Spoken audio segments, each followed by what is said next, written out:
Hey everyone, welcome back to the Critic-Verse. Today we're going to do a breakdown and review for Wolfpack Season 1, Episode 5, Incendiary, which is a reference to the task force's search for the incendiary device or devices that started the two fires. Before we get to the episode, like, comment, and subscribe for more. Now, let's get to the episode. The episode begins with a flashback of a younger Harlan and Garrett training Harlan in how to use his wolf hearing. Garrett sends Harlan off on his own and advises him to hear before listening, which means he wants him to try and hear with his wolf hearing before actively forcing himself to use it. Harlan hears an animal approaching and runs and hides in a wolf den, but the wolf is the animal that shows up. The scene then transitions from young Harlan to present-day Harlan, using his hearing on command before Luna interrupts him. He says he doesn't hear anything, and they leave. We then go to Everett's house. There's a loud knock at his door, and it's the pack. Blake wants to know if they found Officer Miller. Luna says the cops haven't found a body, to which Blake then says they haven't found any body, and her brother would have been dead if Everett hadn't got to him. They then theorize the Alpha went after Danny because he hit Blake, and the Alpha is protecting his pack, which is also why it went after Officer Miller, to which Harlan said he was feeling pretty angry towards him. They then theorize why Connor wasn't turned, and it might have had something to do with his broken leg, like he was too weak to be turned. Everett then gets a no-caller ID call. When he doesn't pick up, Luna gets the call. When she doesn't, it passes to Harlan.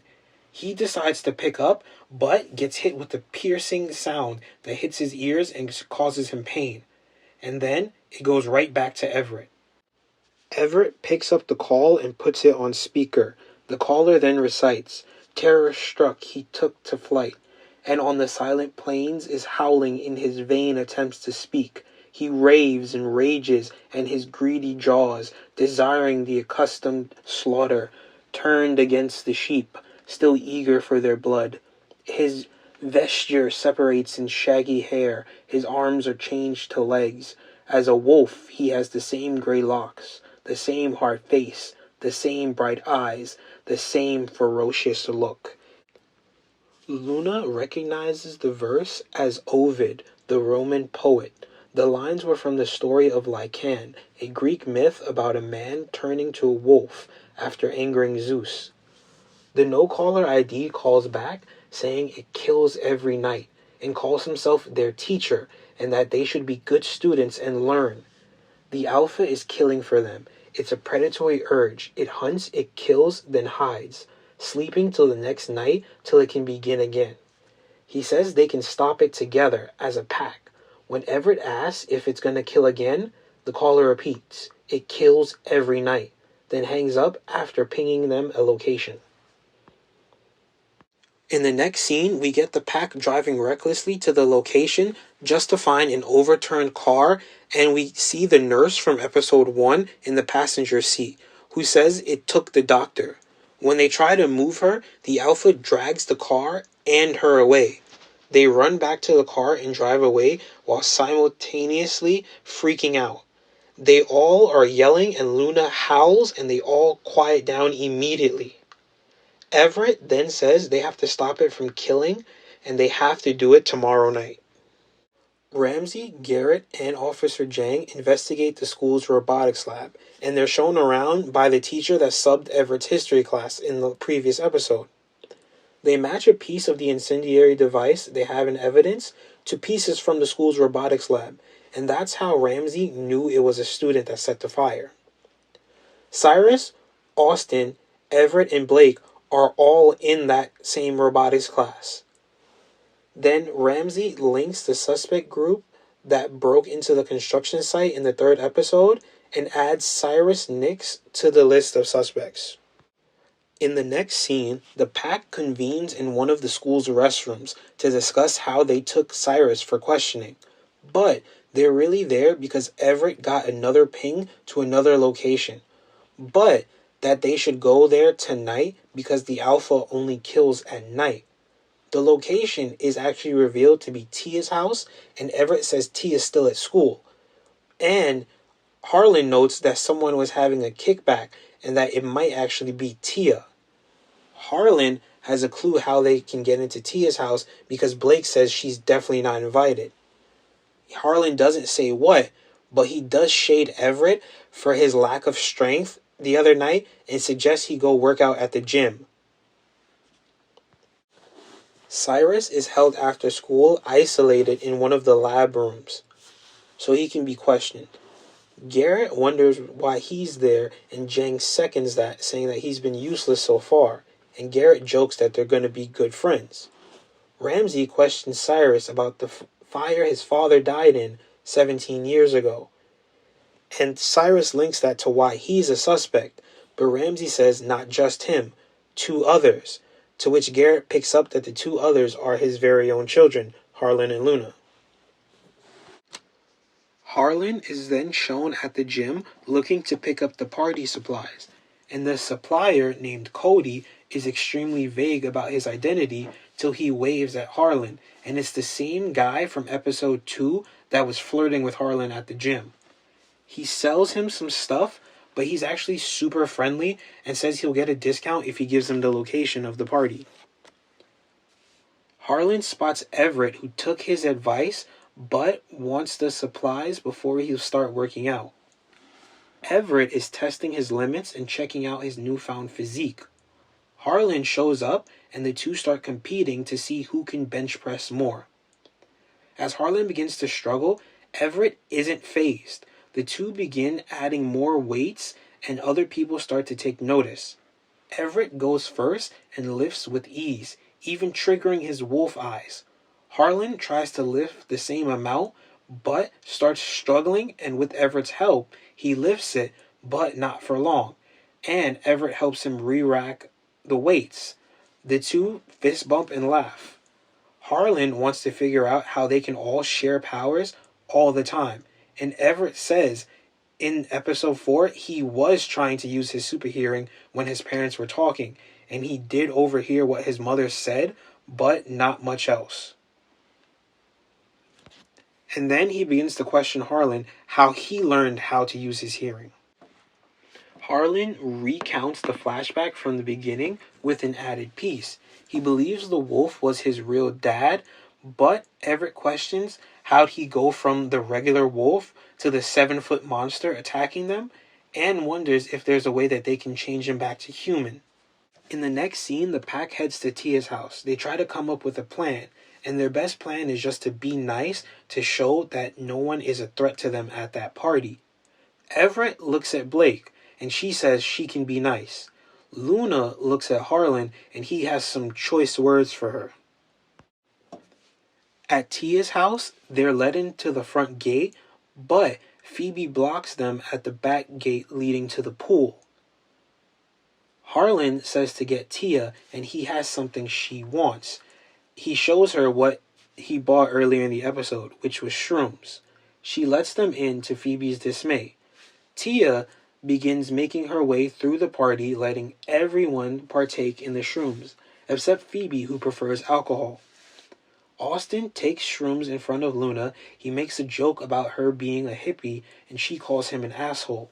He leaves, and Everett then advises her to change her mood because her emotions might make Austin a target. Cody shows up with even more shrooms. Everett takes notice of everyone and notices a pale young guy, but overlooks him. Then we get a camera shot from the shroom baggie's POV with a rotating group of everyone partaking. Everett then catches Blake taking her second one, and the pack comes together. Harlan offers Everett one, to which he explains that he's already done shrooms before, but in a more clinical setting, testing how it would affect his anxiety, to which he notes that it only truly helps with depression. He takes it and sees the guy again, but forgets about him soon. Ramsay, Garrett, and Jang are at the construction site, met by Prisha, who guides them in. The construction site is revealed to never going to be finished because the developers ran out of money, and Prisha calls it a strain on the environment. Ramsay notes that Prisha was a part of eco groups in her youth, And Garrett shuts down the accusation immediately, and Ramsay apologizes to Garrett instead of Prisha. Garrett then begins to answer Ramsay's questions before she can even ask them, including when Harlan and Luna came into his life and how he decided to adopt them. She then shares that she herself had a son who died in a fire. Back at the party, Blake is showing Luna her swimsuit. She brought a one-piece, and Luna tells Blake not to wear that and gives her a spare one that she brought, and tells her that it's not for guys to look at, it's so that she can see herself in it. Everett then goes and spots Blake and Luna in the pool and decides to go for a swim, getting changed awkwardly, even almost forgetting his socks are on. Blake and Everett begin to stare at each other very intensely and somewhat romantically, but it then gets broken up by someone's cannonball. Back at the construction site, Ramsay shows Garrett a satellite photo of the fire's 2 origin points. She then begins to theorize the arsonist set both fires and came to the construction site after to watch. Garrett says that the fires burn at the same rate, so he theorizes the arsonist used 2 drones and piloted them both and set the fire at the exact same time, exactly right from the construction site. Tia is shown to really be enjoying the shrooms. Cody is checking out Harlan. Cyrus notices this and gets jealous, then goes on a spiel about labels, first with how people like which and what party favors, and then with who everyone might be attracted to. Harlan pulls Cyrus away to smoke and calls him a dick for how he was talking to Cody, and they flirt. Cyrus wants to date Harlan, but unfortunately Harlan is a fuckboy. Harlan then begins to hear the alphas roar and changes the conversation to what kind of date.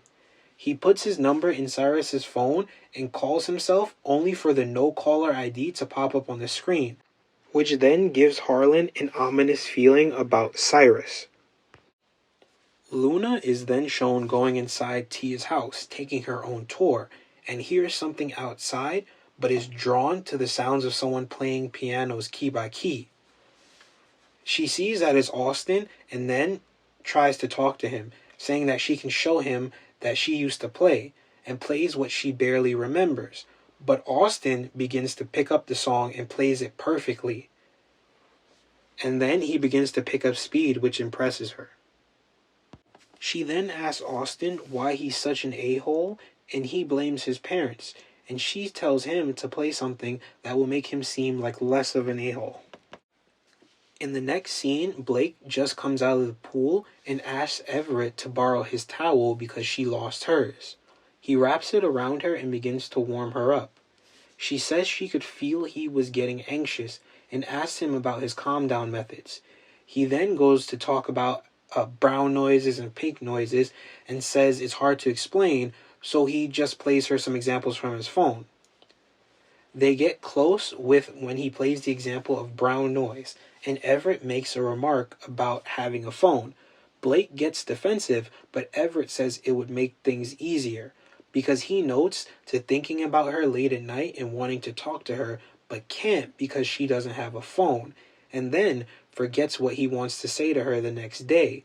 All the while, he's referring to Blake like he's talking to someone else about Blake. But let's remember, he's on shrooms. The two of them then kiss for real this time, and Blake remarks he didn't need a phone to do that, and then continues kissing him. At the construction site, the security guard closes a gate loudly, startling Ramsay and Garrett, who begin to draw their firearms. They ask what's behind a certain door, and the guard tells them it's an elevator, but that the guard doesn't have the key. Zhang gets a notification that they got a warrant that they were looking for, and Ramsay sends them all away, saying she can take care of herself, and once they're all gone, she notices that someone might be watching her. Back at Tia's house, Austin continues playing for Luna until they hear yelling outside. Phoebe is then shown yelling at Blake. She's drunk and wants Blake to leave, and says Blake was ruining her night even though they haven't interacted once. Harlan then shows up and plays Phoebe's voicemail from episode 3. Austin tells him to send it to him, and Harlan airdrops it to him, and in seconds, Austin remixes it and blasts it on Tia's speakers. This embarrasses Phoebe and doesn't make Blake feel any better, and she even tells Everett to stop laughing at it. Blake once again trashes Austin's phone, throwing it in the pool this time. Austin gets mad, but Everett is right there to back Blake up. Austin dives in after his phone, and everyone at once starts getting worried because they can't see to the bottom of the pool, to which Tia notes that her pool lights are broken. We see that he gets his phone, but that the Alpha is in the pool with him. He runs out and everyone laughs at him until they see the Alpha's silhouette in the pool. They all run inside, just then seeing the Alpha's claws grab the outside of Tia's pool. In the final scene, the guard gets the key and lets Ramsay into the room where the elevator is, and they look down the shaft to find the pile of dead bodies. When asked what could have done that, Ramsay says a werewolf. She then describes werewolf from mythology, and it's revealed that she actually does believe all the victims from the highway, and then she kills the guard out of nowhere, letting his body file onto the pile. And episode ends right there. Holy crap, what a great episode. The fun teen antics just get ripped away once the Alpha showed up, and you can't wait till next week to find out what happens to all the people at the party. A couple things to note about tonight's episode is that the mysterious caller only seems to be helping the bitten werewolves and not the born werewolves.